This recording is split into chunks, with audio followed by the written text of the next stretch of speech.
El 24 de mayo de 1880, Lizardo Montero le envía un telegrama a Bolognesi, donde le dice que, dependiendo también de lo que ocurra en Tacna, será Arica el último baluarte defendido por los peruanos.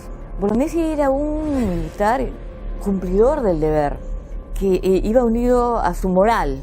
Entonces, esa orden de Lizardo Montero, Bolognesi la tiene siempre bien presente.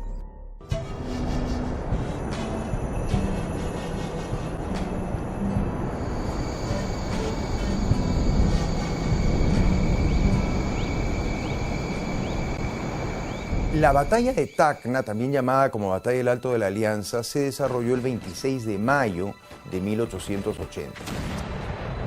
En Arica pudieron oír algunos cañonazos de esa batalla. Fue una batalla en realidad muy desigual, los chilenos tenían un armamento muy superior y prácticamente doblaban en número de efectivos a la alianza peruano-boliviana. Tenían los chilenos unos 20.000 soldados frente a unos 10.000 peruanos bolivianos. Producida la derrota, Lizardo Montero, que comandaba las fuerzas peruanas, se retira hacia la zona este del departamento de Tacna, las fuerzas bolivianas regresan a su país y se genera una situación absolutamente dramática para la defensa peruana de Arica. En lo que es la campaña del sur, el ejército peruano utiliza básicamente el fusil Chaspot y el fusil Remington Rolling Block. El ejército chileno emplea el fusil Sistema Gras y el fusil Comblain. ¿Qué ventaja tenía? Que en el caso de los chilenos, los infantes o los soldados que tuviesen fusil Sistema Gras o Comblain podían intercambiar sus municiones indistintamente, mientras que en el caso de los peruanos no. El soldado que utilizaba un fusil Chaspot estaba obligado a utilizar la munición específicamente para ese fusil, y lo mismo ocurría con el que tuviese un Remington Rolling Block. Entonces, en el caso de carecer alguno de municiones, no iba a ser posible que se las intercambien.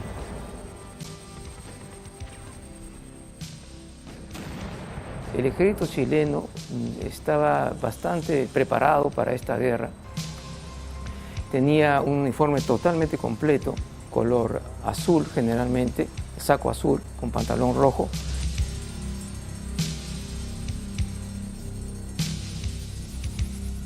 Eran hechos en Europa, puede ser de Francia, de Bélgica, de diferentes países.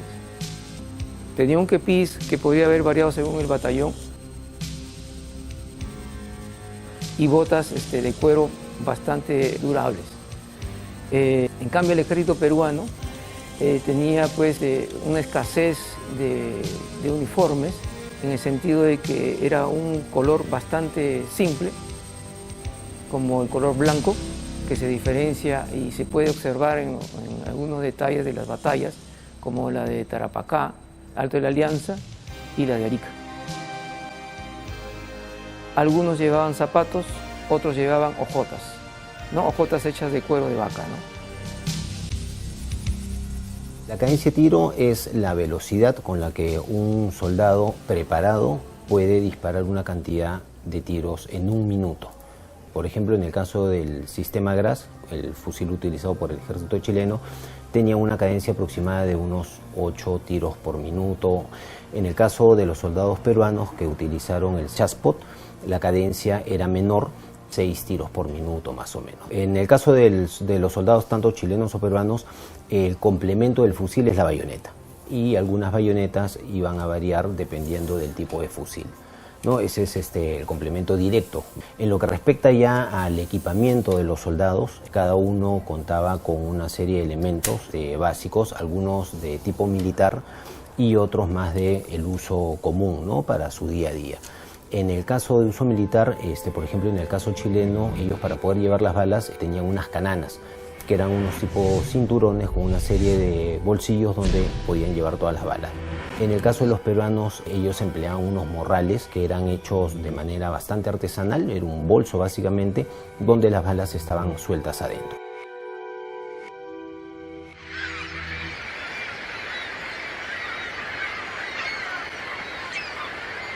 El puerto de Arica es una localidad muy importante geopolíticamente en la historia del Perú. Inclusive en la época del virreinato, Arica fue un punto fundamental de salida de la plata de Potosí y a su vez de entrada del mercurio, que servía para purificar la plata.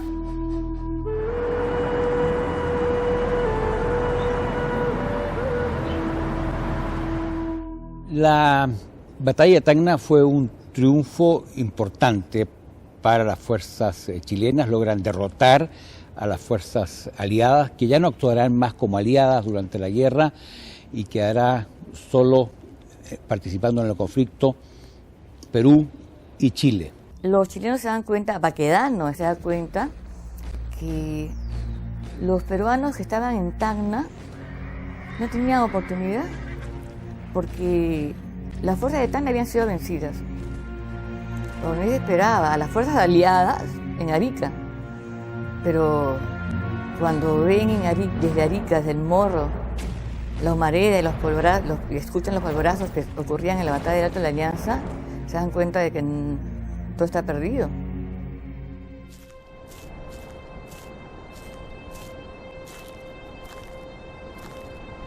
Y a las 5 de la tarde llega a la estación del Hospicio, que es un lugar que está entre Tacna y Arica, un soldado del regimiento Arica, que se había salvado de la batalla de la Alianza, comunicando de la derrota. En Hospicio estaba un pequeño piquete de hombres peruanos. Ellos fueron los que recibieron al primer disperso, que era Matías Flores. Él se vino caminando desde Tacna. Fue uno de los pocos dispersos, porque la mayoría, el grueso, se fue hacia Pachía, que es la campiña en el valle de Tacna. Y él les dice, pues, y les cuenta cómo fue lo sangriento de la guerra ahí en la batalla del Alto de la Alianza, diciendo que eran muchísimos y que prácticamente venían al sur, a Arica. Las razones, dos razones muy importantes. Arica era un puerto con muy buenas condiciones de su bahía, donde era posible que las fuerzas chilenas siguieran recibiendo los abastecimientos de la zona central de Chile. Y la otra razón es que no podía quedar una fuerza a las espaldas, al sur del territorio ya conquistado por Chile. Asimismo lo entendían el gobierno peruano, dado la capacidad de fortificación. O sea, esa Arica fue importantemente fortificado con muy buena artillería, la artillería que había en el Morro y en los fuertes mismos de la ciudad era importante.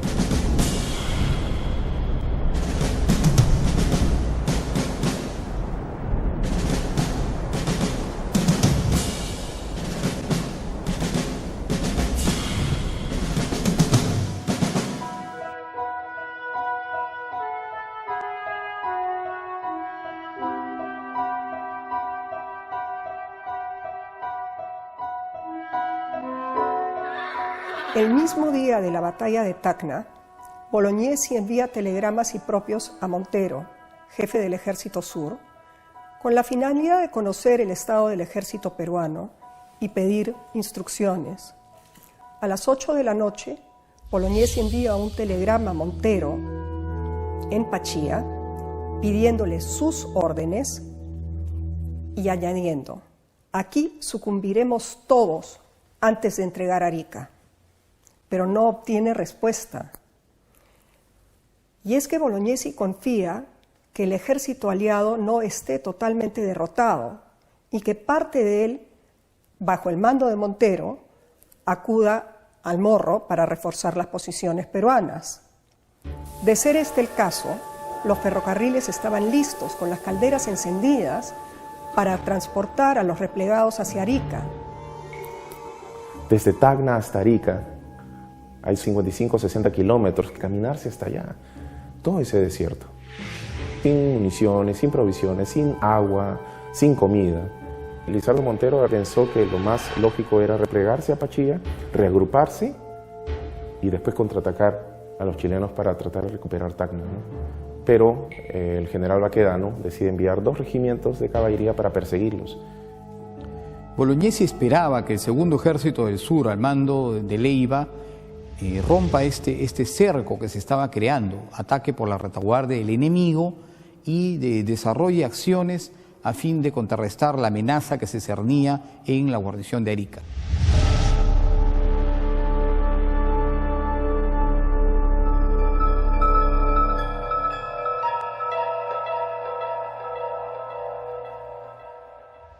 Los integrantes de la plana mayor de Bolognesi eran 36 personas, ¿no? Entre los comandantes de las divisiones y los jefes de batallones y de baterías. Ese es el grupo, digamos, de oficiales que rodearon y estuvieron con Bolognesi en la batalla de Arica y en los días anteriores.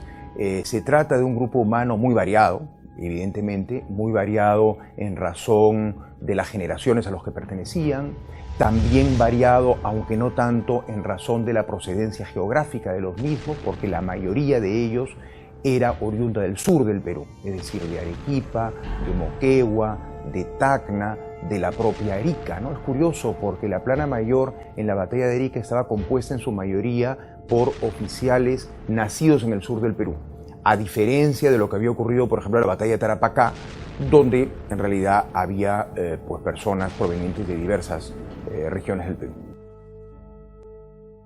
Alfonso Ugarte es un caso realmente muy interesante de estudiar y sobre todo porque nos revela un gran heroísmo y un gran compromiso con la patria, teniendo en cuenta que Alfonso Ugarte era un personaje que pertenecía a una familia de muchos recursos económicos, una familia de gran prestigio social en Tarapacá. Él se educó en Valparaíso, como era frecuente que ocurriera en el caso de la juventud nacida en el sur del Perú, y posteriormente incluso llegó a ser alcalde de Iquique, una persona muy notable en el ámbito social de Tarapacá, que posterga un viaje a Europa, inclusive posterga su propio compromiso matrimonial, para no solamente colaborar con el Perú en la guerra, sino para luchar personalmente en la guerra. Juan Guillermo More fue un capitán de corbeta y que tuvo la fatalidad de comandar la independencia en la famosa tragedia de Punta Gruesa, en que la fragata Independencia encalla, cosa que a More le afectó profundamente.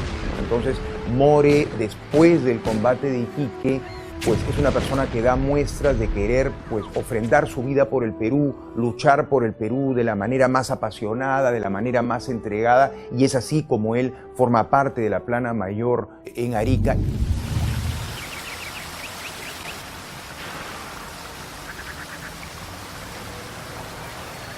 Roque Sáenz Peña fue un hombre muy especial, un joven enloquecido por todo lo que era su Latinoamérica. Ya había sido diputado por la provincia de Buenos Aires, era abogado y en determinado momento, frente a la situación de la guerra del salitre, como se llamó, decidió irse a pelear bajo la bandera del Perú.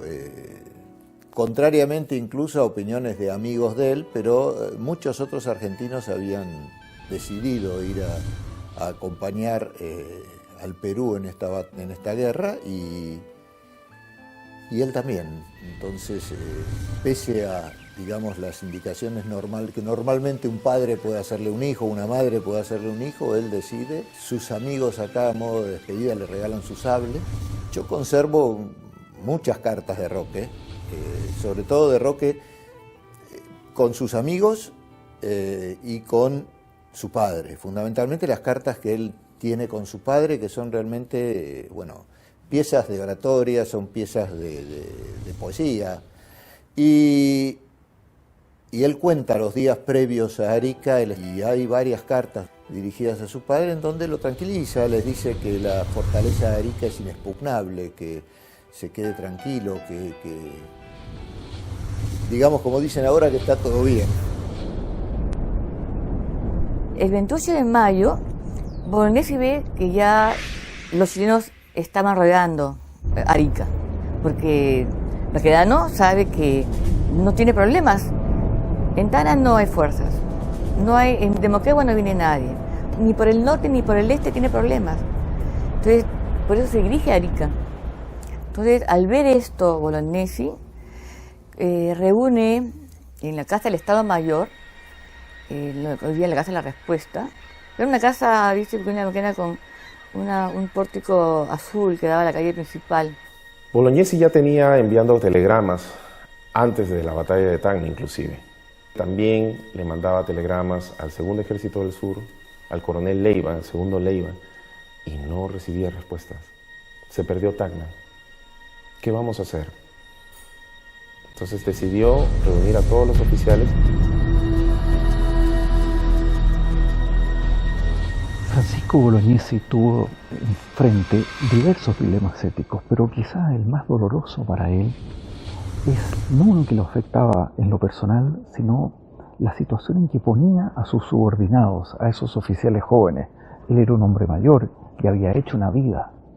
¿Podía él pedirles un sacrificio semejante a sus oficiales? Y lo resuelve con una enorme prudencia. Él no se limita a dar una orden, él los convoca a un consejo, les plantea el problema. Y en forma solemne, digna y también furiosa, porque él no esperaba estos resultados. Él continúa esperando la llegada de la reserva de Montero y de Leiva, pero ve que eso no se va a dar. Entonces convoca a su plana mayor y le dice que los chilenos están a las puertas de Arica, que se están reorientando, se están movilizando y que era inminente un ataque. Y le dice, miren, esta es la situación. Nosotros contábamos con ganar Tacna y no perderla. Ahora hay un poco más de 10.000 chilenos que estaban bajando para sitiar Arica. ¿Qué hacer? Yo, como viejo, como coronel ya con experiencia, he servido ya a mi patria. Yo con gusto doy la vida. Pero ustedes son jóvenes, habían muchos oficiales jóvenes. Alfonso Ugarte tenía 33 años. López Sáenz Peña tenía 29. Soy viejo, he vivido, pero ustedes son los sanos, son jóvenes, tienen el futuro por delante. Entonces quiero saber la opinión de ustedes. Primero que se levante es More. Muy tranquilamente le dice que esa es también la opinión de todos ellos. Todos decidieron quedarse, sabiendo el peligro que iban a enfrentar, sabiendo la limitación de los recursos. Salvar no solamente el honor nacional, sino también defender la Plaza de Arica era lo que decidieron todos, menos uno, que fue el coronel Agustín Belaúnde. En esa reunión hay una opinión disonante. Y después de haber todos dicho que sí, que están por la lucha, por salvar el honor nacional, por salvar la patria, por no dejar un meollo de territorio a los chilenos, hay una nota discordante, y es la del coronel Agustín Belaúnde. Este coronel, que además era un improvisado, porque estaba ahí más por intereses políticos. Él había sido colocado ahí por decisión del comandante general, de la fuerza, del general en jefe, el presidente de la República, en realidad, Pirola. Todos, salvo uno, lo siguen. Es interesante que uno no lo sigue. Esta no es una historia perfecta, esta no es una historia con final feliz, esta es una historia profundamente humana. Esto no fue fácil. Nada en la vida además es muy fácil. Pero hay cosas que son particularmente difíciles, y a él le tocó una de esas. Arica era en ese entonces una aldea de magnitud muy inferior a la ciudad de Tacna, pero que estaba muy bien fortificada y tenía una alta importancia estratégica. Era menester conquistar Arica antes de emprender cualquier otra campaña, ya sea hacia el norte, hacia el Perú, o mantener los territorios del departamento de Moquegua ocupado. No estaba conquistado Moquegua absolutamente sin lograr la conquista de Arica. Entonces el general Baquedano dispone que las fuerzas que habían actuado en la reserva durante la batalla de Tacna, o sea, las fuerzas chilenas que estaban con menor desgaste, vale decir, los regimientos primero, tercero, cuarto de línea, más el regimiento Lautaro, fueran las unidades encargadas del ataque a Arica. Francisco Bolognesi, una vez que se entera de que los chilenos habían tomado Tacna, decide volar el ferrocarril, las líneas de tren, para evitar el acceso de los chilenos desde Tacna.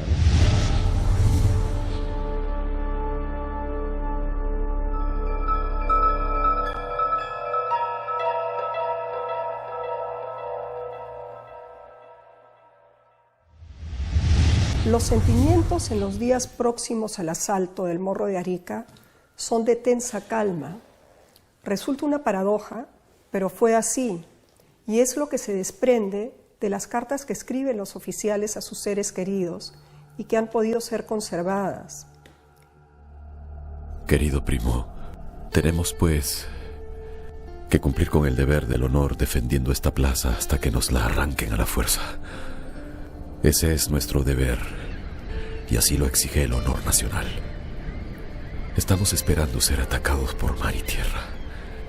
Es preciso resistir hasta el último, y te puedo asegurar que con las posiciones que ocupamos en el Morro, los cañones de grueso calibre y las minas que tenemos preparadas, les costará muchas vidas a los chilenos reducirnos y quitarnos esta plaza.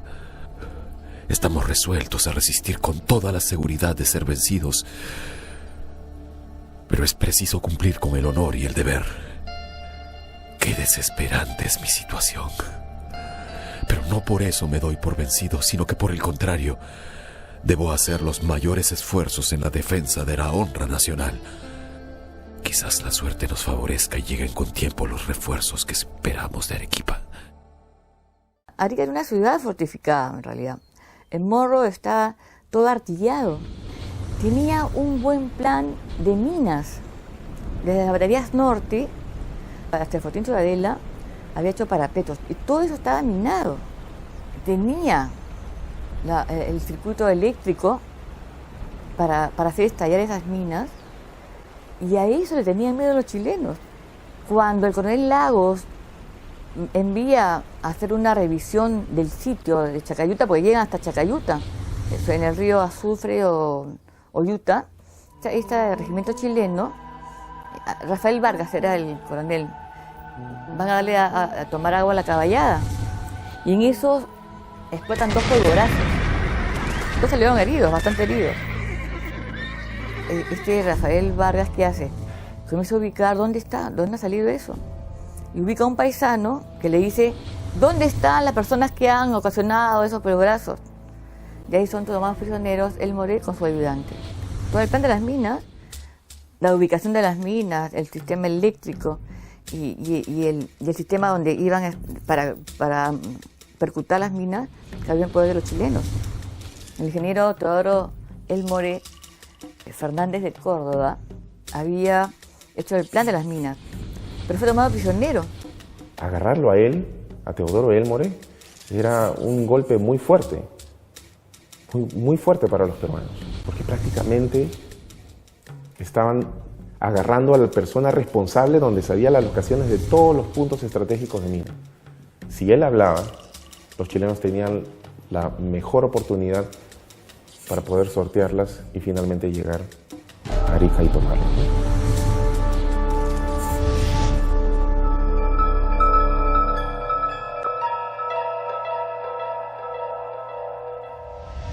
Entre el 2 y el 5 de junio de 1880, el general Baquedano ordena a todas las tropas sitiar la parte norte de Arica, que es la desembocadura del río Yuta, que es la zona de Chacayuta, ahora se conoce como la zona de Chacayuta.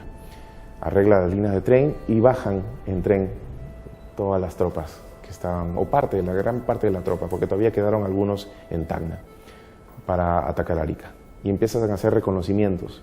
Envían grupos de artillería al Cerro Condorillo, a las cimas del Cerro Condorillo, que estaba más o menos unos 5 kilómetros al norte del Morro de Arica, de la ciudad de Arica. Era un punto estratégico donde se tenía dominio de toda la bahía y también del Morro de Arica. Ahí toda la artillería, tanto cañones de campaña y cañones de montaña fueron subidos por ahí. Y parte de reconocimiento de caballería para ver, y se sabían pues que en las baterías del norte pues estaba muy artillado. El espacio que hay entre el Cerro Condorillo y la playa Chinchorro, donde estaban las plazas, pasar por ahí iba a ser una masacre para los chilenos. Entonces tenían que encontrar alguna forma alternativa de tratar de llegar al Morro.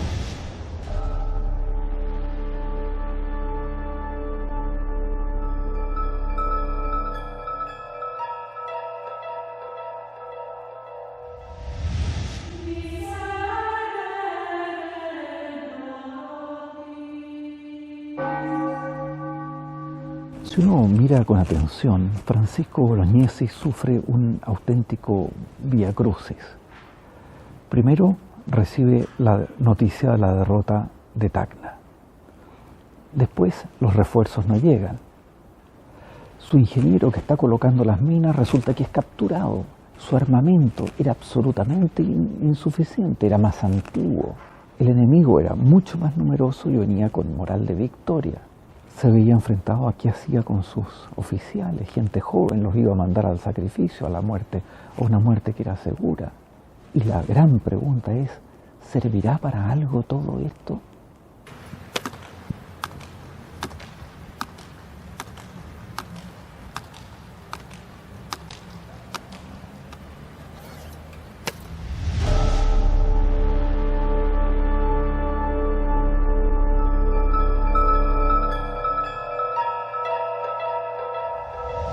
Bolognesi estaba seguro que le darían buen caldo como en Tarapacá a los chilenos. ¿Por qué estaba seguro? Porque él esperaba, como había quedado, las fuerzas de Montero y de Leiva. Las fuerzas de Leiva y Montero sumaban 5.000 hombres, que eran los que debieron llegar a Arica. Habían varios puntos de defensa. Antes que nada, habían dos divisiones, la 7ª y la 8ª división, que estaban a cargo del coronel Inclán, Joaquín Inclán, que estaba al mando de la 7ª división, que estaba en el Morro. En la parte baja, en Arica, estaba la 8ª división al mando del coronel Alfonso Ugarte. Ambos eran los segundos jefes después de Francisco Bolognesi, los más importantes después. Las baterías del norte estaban compuestas por el San José, el Santa Rosa y el 2 de Mayo. Eran pura artillería, comandadas por el teniente coronel Ayllón. Y también había una línea de defensa con parapetos de más o menos 3 kilómetros para rodear la ciudad de Arica.